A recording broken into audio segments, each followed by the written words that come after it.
సుందరాకాండ ద్వాదశ సర్గ. సీత కనిపించకుండుటచే హనుమంతుడు చింతించుట. హనుమంతుడా రావణ భవనమునందు సీతాన్వేషణమందుత్సుకుడై లతాగృహములను చిత్తరువులు గల ఇండ్లను రాత్రి నివాసమునకు తగిన ఇండ్లను చూచెను. కానీ ఎచ్చటను సుందరములకు నేత్రములు గల సీతాదేవిని చూడలేదు.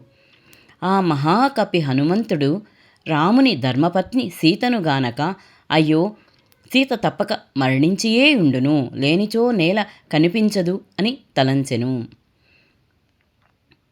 శ్రేష్టమగు సన్మార్గమున ప్రవర్తించు సీతాదేవి రాక్షస ముఖ్యుడగు రావణుడెంత నిర్బంధించినను తన శీలమును కాపాడుకొను ప్రయత్నము చేయుచు దుర్మార్గుడగు హనుమంతునిచే చంపబడియుండును.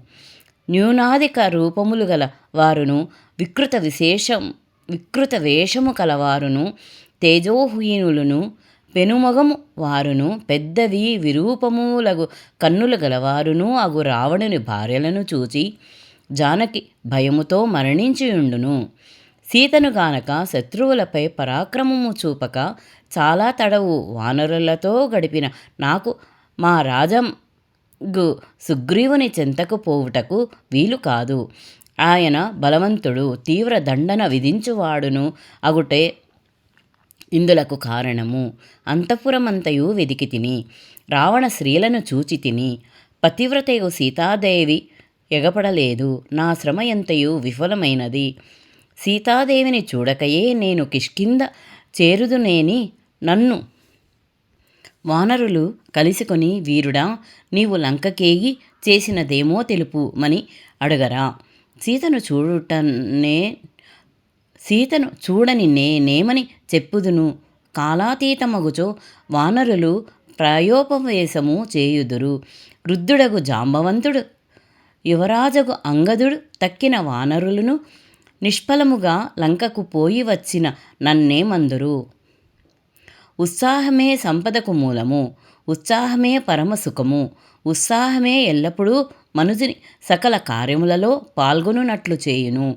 అతడు చేయు నుద్యమించిన పనిని సఫలము చేయును.